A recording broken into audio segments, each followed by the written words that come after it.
The Admiral stared at the screen. His hands shook. 12 warships floated in space like dead fish in water.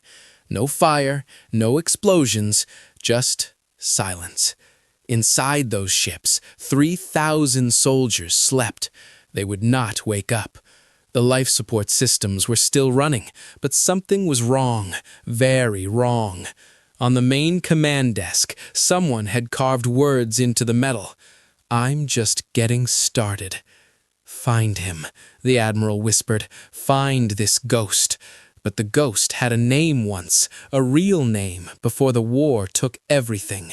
13 years earlier, the sky above New Mumbai turned red, not sunset red, blood red. A young man stood outside the hospital dome, watching the plasma beams fall from space. Inside that dome, his sister worked as a doctor. She was saving children when the first beam hit. He heard her voice on his comm device. "Brother, I can see the ships. They're not stopping. Tell Mom I—" The signal died. The dome melted like ice under fire. 2 million people lived in New Mumbai. In 5 minutes, 0 people lived there. The Dominion called it a tactical error. They said sorry. They paid nothing. They forgot. But he did not forget. He could not forget. So he stopped being a man with a name. He became something else, something the enemy would fear. He became Shade. Present day, Charon 9 Weapons Facility. The facility hung in space like a metal monster. It built weapons that killed planets. Shade watched it from his small, stolen ship. He had been watching for 3 weeks. Tonight, he would make them pay. He slipped inside through a garbage chute. No guards checked the trash. Big mistake. He moved through the dark hallways like smoke, silent, invisible. The control room had 12 guards. Shade used no guns. Guns made noise. He used nerve gas instead. The guards fell asleep in seconds. He walked to the main computer. His fingers moved fast across the keyboard. He planted a virus. He hacked their cameras. Then he did something crazy. He turned on the broadcast system. The entire galaxy could see him now. He stood in front of the camera and waved. Behind him, the reactor timers counted down. 3 minutes until explosion. Shade spoke into the camera. His voice was calm, too calm. "This is for New Mumbai. You thought we forgot?" Then he walked away. The camera kept recording. Everyone watched as the facility exploded. 2 billion credits, gone. 100 Dominion officers, dead. The message spread across every system in the galaxy. Dominion High Council Chamber. The room was full of angry voices. Generals, senators, warlords, all shouting. "One human did this. Impossible. Our intelligence says he works alone." The High Warlord slammed his fist on the table. Silence fell like a hammer. "Deploy the armada," he said. "All 500 warships. Find this insect. Crush him." The decision was made. Every screen in the galaxy showed the same message. 500 warships deployed. The hunt begins.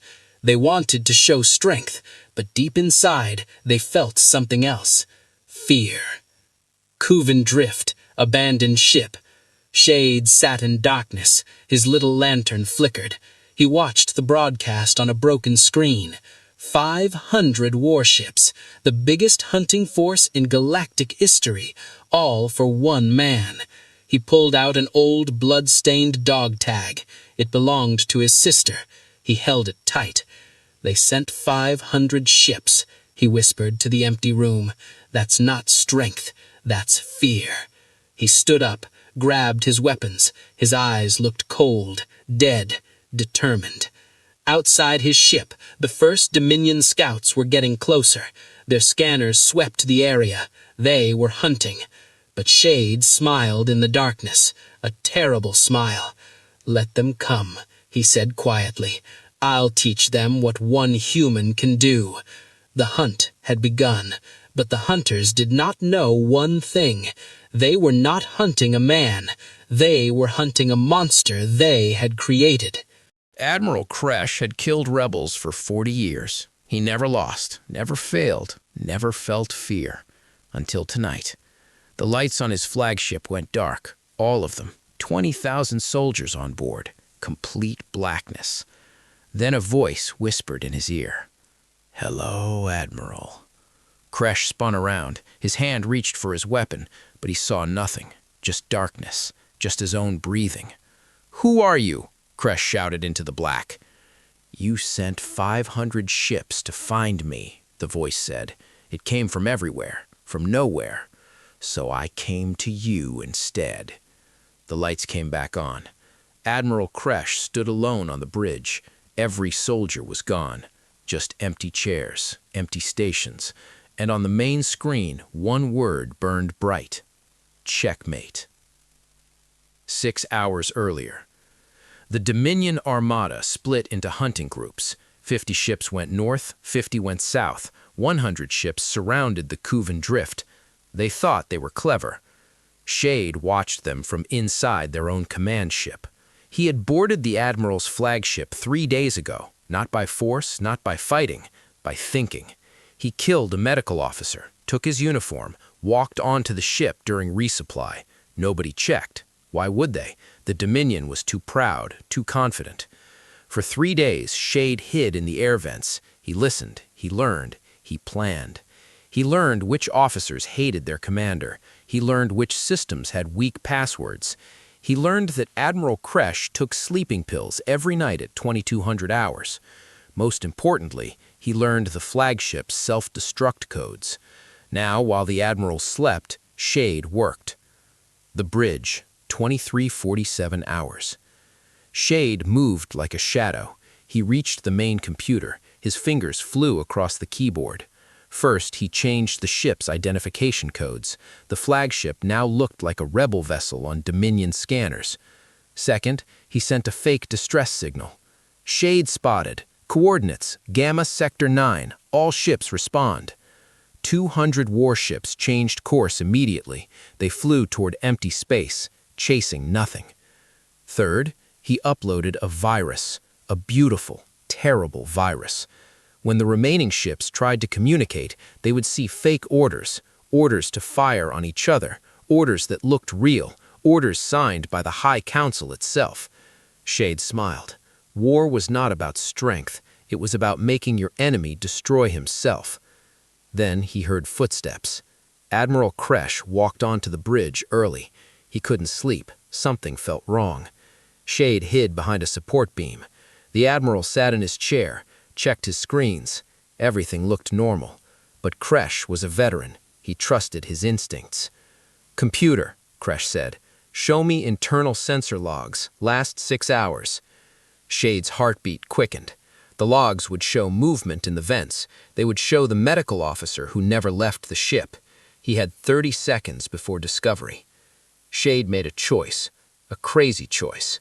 He stepped out of the shadows. "Good instincts, Admiral," Shade said calmly. Kresh jumped up, drew his weapon, aimed at Shade's chest. "You, the ghost." "Not a ghost, just a man you should have left alone." "Security," Kresh shouted into his comm. "Bridge, now!" Nothing happened. No response. Shade tilted his head. "Your security is asleep. Nerve gas in the ventilation. Don't worry, they'll wake up, eventually." Kresh's finger tightened on the trigger. "You're trapped. 1 man against 1,000. "Am I?" Shade asked. He pressed a button on his stolen datapad. Every screen on the bridge lit up. The Admiral's face went pale. The screens showed everything. Every war crime, every innocent colony destroyed, every lie the Dominion told, every child murdered, every prisoner tortured. And it wasn't just on this ship. It was broadcasting across the entire galaxy, every planet, every system, every screen. "You wanted to hunt me," Shade said quietly, "but I'm not the prey. I'm the hunter. I always was." Kresh looked at the screens, at the truth spreading like wildfire, at his career ending, at his legacy burning. This will start rebellions, Kresh whispered. Across every system, the Dominion will fall into chaos. Good, Shade said. That's the idea. He walked toward the escape pod. Kresh aimed his weapon but didn't fire. His hands shook too much. At the door, Shade stopped. Oh, Admiral, in 2 minutes, your ships will receive orders to fire on each other. My orders, signed with your codes. You might want to stop that. That's impossible. My codes were, Shade corrected. They were secure. The door closed. Shade launched the escape pod into the black. Behind him, the Dominion fleet descended into confusion. Ships turned on ships. Commanders shouted at commanders. Trust shattered like glass. And somewhere in the darkness, Shade whispered into the void. Phase 1 complete. Now they're angry. He smiled a cold smile. Good. The Maw did not kill you. That would be mercy. The Maw erased who you were. It took your memories, your name, your soul. Then it put something else inside your skin, something loyal to the Dominion. Shade had seen the files. He knew what happened there, but he never told anyone why he really wanted inside. His sister's last transmission came from the Maw. 3 words, recorded 6 years ago. Burn it all. The approach, 72 hours after fleet chaos. The Maw hung in space like a black knife. No windows, no lights, just a rotating prison of metal and screams. Shade's stolen shuttle drifted closer. He had disabled the tracking systems, changed the ID codes to match a medical supply ship. The Maw's automated systems pulled him in like a spider catching a fly. The docking clamps locked. The doors opened. Cold air rushed out. Shade stepped into hell. Level 1. Processing. The halls were white, too white. Everything smelled like chemicals and fear. Shade moved silently past observation rooms. Inside, he saw prisoners strapped to chairs. Their eyes were open, but empty. Machines hummed around them, feeding wires into their skulls. One prisoner was crying, not screaming, just crying. Tears ran down her face while her mouth smiled. The machine was teaching her to love her captors. Shade's jaw tightened. He kept moving. A guard turned the corner. Shade's knife found his throat before the guard could blink. No alarm, no sound. Just a body hidden in a storage closet.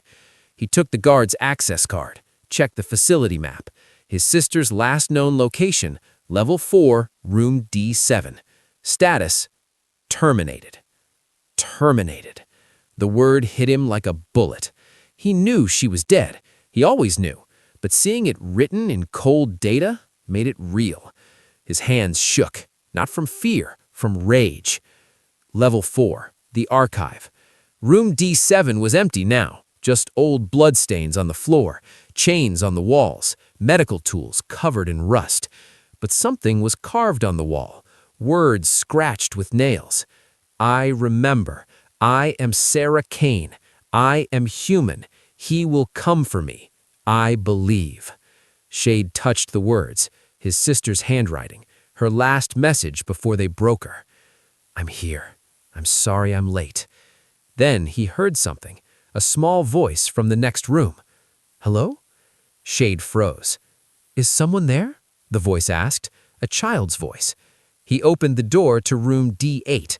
A little girl sat in the corner, maybe 8 years old, thin, scared, but alive. You're human, she whispered. Yes, Shade said softly. What's your name? Leia. Then her face went blank. No, my name is Subject 447. I serve the Dominion. I love the Dominion. She stopped.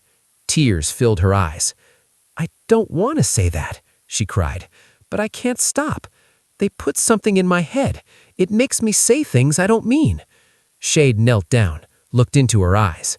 How long have you been here? 4 years. They took me from Earth, from my school. I was 6. Shade's heart broke, but his voice stayed calm. Can you walk? Yes. Then we're leaving right now. But there are others, 50 more, in the lower levels. They're like me, broken but alive. Shade closed his eyes. He came here for revenge, to destroy the Maw, to honor his sister's last words. But now there was a choice. Burn it all or save the living. The decision. Shade stood up, checked his explosives. He had enough to destroy the entire facility, the reactor, the control systems, everything. But evacuation would take time he didn't have. The alarm suddenly screamed to life. Red lights flashed. Intruder detected. Level 4, lockdown initiated. Someone had found the dead guard. Shade grabbed Leia's hand. Where are the others? Level 6, the holding cells. Can you run? She nodded. Then run. They sprinted down the corridor. Behind them, boots thundered. Dominion soldiers, not regular guards, elite units, the ones trained to fight. Shade reached level 6, blasted the door open. Inside, 50 prisoners stared at him with broken eyes. Who wants to live? Shade shouted. Silence. Then one man stood, then another, then all of them. Follow me, Shade said, but the soldiers were close now, too close. Shade looked at his explosives, at the prisoners, at the path ahead. He couldn't carry them and fight. He couldn't destroy the Maw and save them. He had to choose. Then Leia grabbed Shade's arm. My sister told me something before they took her, she said. She said heroes don't burn the world, they save it. Shade looked at this small, broken child, at her hope in the darkness. He made his choice. New plan, Shade said. We blow the reactor on a timer. 15 minutes. That's how long we have. He planted the charges, set the countdown. The numbers glowed red. 14:59, 14:58, 14:57. Move, Shade yelled. They ran toward the docking bay. 50 prisoners, 1 soldier, and an army between them and freedom. The first soldiers appeared at the end of the hall. Shade raised his weapon. Get behind me, he said. The firefight began. Blood dripped from Shade's arm. The bullet had grazed him. Not deep, but it hurt. 12 prisoners lay dead behind him. They almost made it. Almost. The remaining 38 ran toward the docking bay. Shade fired his last magazine. 3 soldiers dropped. 20 more came around the corner. I'm out, Shade said to no one. Then someone handed him a weapon. An old man, prisoner 891. His hand shook, but his eyes burned. I was a soldier once, before they took me, before they made me forget. What's your name? Shade asked. I don't remember, but today I choose to fight. The old man stepped forward, raised the weapon, fired at the advancing soldiers. Go! He shouted to Shade. Get them out! I'll buy you time. You'll die, Shade said. The old man smiled. Good. I'd rather die as a soldier than live as their slave. He charged forward, screaming. The soldiers focused on him, gave Shade 5 precious seconds. Shade grabbed Leia, ran. Behind him, the old man's weapon went silent. The explosion timer read 0347, 0346, 0345. The docking bay. 2 shuttles waited, enough for everyone, but Dominion soldiers blocked the path. Shade counted. 20 enemies, 0 bullets, 1 knife. Bad odds. Then the prisoners picked up weapons from dead guards. They didn't know how to fight, but they knew how to die trying. For the old man, one whispered. They charged together. It was chaos. Prisoners fell. Soldiers fell. Blood painted the white floors red. Shade fought like a demon. His knife found throats, found hearts, found eyes. When the last soldier dropped, only 18 prisoners remained standing. The timer read 123, 122, 121. Everyone in the shuttles, now! Shade screamed. They scrambled aboard. Shade climbed into the pilot's seat. His hands flew across the controls. The engines roared to life. The Maw's docking clamps tried to hold them, but Shade overloaded the shuttle's thrusters. The clamps snapped like twigs. They launched into space. 5 seconds later, the Maw exploded. A beautiful, terrible fireball that erased every scream, every torture room, every lie. But Shade felt nothing, just emptiness. 32 prisoners saved, 68 dead. Was that victory or failure? 3 days later, unknown location. The survivors hid in an abandoned station near the outer rim, far from Dominion patrols, far from everything. Shade sat alone, staring at his sister's message, reading it over and over. Burn it all. He did, but it didn't feel like enough. Then Laia sat beside him. The others want to thank you, she said quietly. Don't, Shade replied. I got too many of them killed. We got a choice, Laia said. That's more than anyone else ever did. Shade looked at her, this small, broken child who refused to give up. One of the prisoners wants to talk to you, Laia continued. He says he knows something important. About what? About why the Dominion is really hunting you. The revelation. The prisoner was a thin man with scars covering his face. His eyes looked sharp, intelligent, different from the others. My name is Dr. Venn. I worked for Dominion Intelligence before they sent me to the maw for asking too many questions. What questions? About you, Dr. Venn said. The Dominion didn't deploy 500 warships because you destroyed some facilities. They deployed them because of what you represent. I don't understand. Dr. Venn pulled out a data chip. Somehow he had smuggled it from the maw. These are classified reports from 73 occupied systems. Since your broadcast, rebellions have started everywhere. Humans, aliens, even some Dominion citizens. They're all asking the same question. What question? If one human can fight an empire, why can't we? Shade stared at the reports, millions of people rising up, fighting back, hoping. You're not just a soldier anymore, Dr. Venn said. You're a symbol, and the Dominion can't kill a symbol with warships.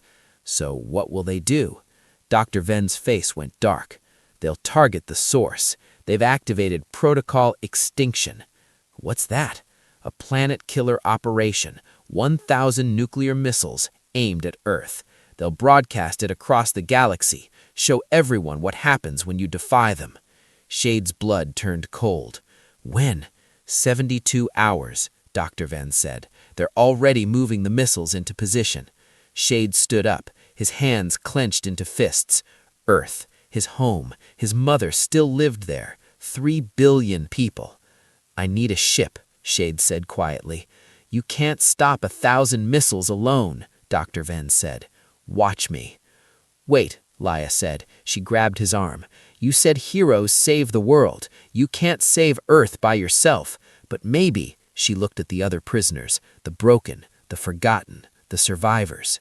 Maybe you don't have to. Shade looked at them, 18 people who had nothing left to lose. You want to fight? He asked. They all nodded.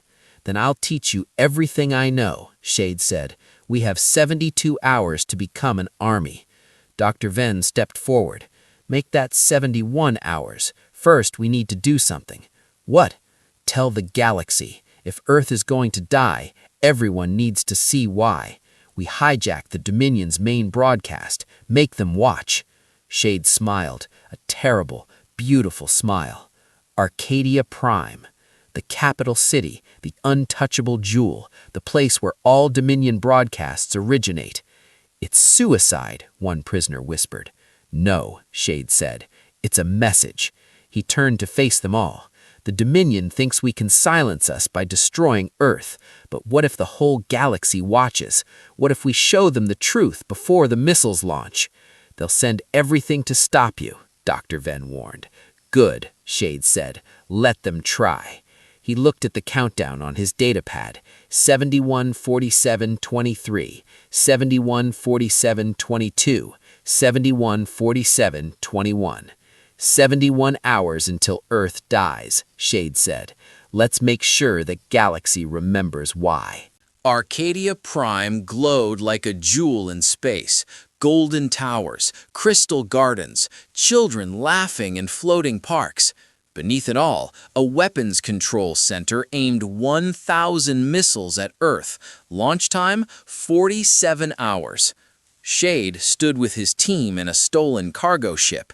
18 former prisoners, 1 defector scientist, 0 chance of survival. Last chance to walk away, Shade said. Nobody moved. Laya, the 8-year-old girl from the maw, stepped forward. She held a detonator in her small hands. "My family is on Earth," she said quietly. "I'm not walking away." Dr. Venn checked his datapad. The Supreme Leader's coronation starts in 3 hours. Every senator, every general, every news crew will be there. Security will be focused on the palace. The broadcast tower will have minimal guards. "Minimal doesn't mean zero," another prisoner said. His name was Cade, former pilot. "We'll need a distraction." "I'll be the distraction," Shade said. "No," Dr. Venn interrupted. "You're the only one who can reach the AI core. The missiles are automated. Even if we broadcast the truth, they'll still launch unless someone manually shuts down the system." "Where's the core?" "Beneath the palace, 300 meters of reinforced titanium, guarded by the Dominion's best soldiers, the Crimson Guard." Shade had heard of them. 50 elite warriors, never lost a battle, never showed mercy. "How do I get past them?" Dr. Venn smiled darkly. "You don't. We do." The infiltration, 2 hours before coronation. They split into 3 teams. Team 1, Laya and 5 prisoners. Target, broadcast tower. Mission, hijack the signal, show the galaxy everything. Team 2, Cade and 6 prisoners. Target, palace courtyard. Mission, create chaos, draw the guards away. Team 3, Shade, Dr. Venn and 6 prisoners. Target, AI core. Mission, stop the missiles. They entered Arcadia Prime through a waste disposal system, crawled through filth for an hour. Nobody complained. When they emerged, they were inside the city's underbelly, service tunnels, maintenance shafts, the places beautiful cities try to hide. "Timer's set," Dr. Venn said. "When the coronation starts, Cade's team will detonate the courtyard explosives. That gives you 10 minutes to reach the core before the Crimson Guard responds. And Laya's team? They'll have 5 minutes in the broadcast tower before security arrives. That's how long they have to tell the truth." Shade looked at these broken people. They were ready to die for strangers, for a planet they'd never see again. Whatever happens, the galaxy will remember this day. They moved to their positions. The coronation, 0 hour.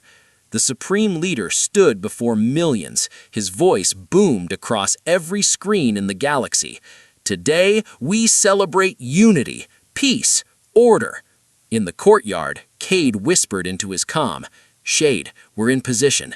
In the broadcast tower, Laya's hands shook as she aimed her weapon at the guard. "Ready." Beneath the palace, Shade reached the entrance to the AI core. 50 Crimson Guards stood between him and the door. "This is insane," Dr. Venn whispered. "I know," Shade said. "Do it anyway." The Supreme Leader continued his speech. "The primitive species will learn." Boom! The courtyard exploded. Fire and smoke erupted. Screams filled the air. The Crimson Guard turned, ran toward the chaos. All except 10. 10 stayed at the core entrance. Shade charged. His team followed. The Crimson Guards were faster, stronger, better trained. But Shade's team was angrier. The first guard fell, then the second. But prisoners fell too. 3 dead, then 4. Dr. Venn took a blade to the chest. He gasped, grabbed Shade's arm. "The core. Password is Remember New Mumbai." He died smiling. Shade fought like a demon. His knife found weak points in armor. His rage found strength he didn't know he had. When the last guard fell, only Shade and 2 prisoners remained standing. The door to the AI core opened. The broadcast. Laya's team burst into the broadcast tower. Guards rushed at them. 5 prisoners died protecting her, but she reached the control panel. Her small fingers flew across the keys. The signal switched. The Supreme Leader's face vanished from every screen, replaced by a little girl. "My name is Laya. I'm 8 years old. The Dominion kidnapped me, tortured me, tried to erase who I am." She held up files, images, videos. This is what they do to children, to families, to anyone who doesn't bow. On 1 billion screens, people watched, saw the truth, saw the horror. They want to destroy Earth because one man fought back, but he's not a terrorist. He's a hero. And if they kill Earth, her voice cracked, then we all deserve to die for letting it happen. Guards burst through the door. Laia smiled at the camera. His name is Marcus Kane. Remember him. The guards opened fire. The broadcast went black. The AI core. Shade reached the central computer. His hands shook. The missiles were armed. Launch sequence 000417. 000416. He had 4 minutes. But the system needed a choice. Abhort launch or redirect target. Abhort would save Earth, but the Dominion fleet would escape. Redirect would destroy the Dominion, but millions of civilians would die. Shade thought of his sister, of Laia, of everyone who sacrificed. Heroes don't burn the world, they save it. He pressed Abhort launch.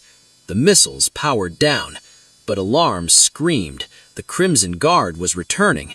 Shade looked at the 2 surviving prisoners. "Go," he said. "Not without you," one said. "That's an order." They hesitated, then ran. Shade stood alone, uploaded one final message to every screen. "We could have killed you all. We didn't. Remember that." The guards found him, 50 weapons aimed at his chest. Shade raised his hands, smiled. "Marcus Kane. That's my name. Remember it." They fired. Epilogue. 6 months later. Earth survived. The Dominion did not. Rebellions erupted on every world. The Empire collapsed in weeks. They never found Marcus Kane's body. Some say he died. Some say he escaped. But in every colony, in every free system, people tell the story. The story of the man who fought 500 warships, the man who chose mercy over revenge, the man who proved one human could change the galaxy. They called him a ghost, but ghosts don't bleed. He was just a man who refused to die quietly.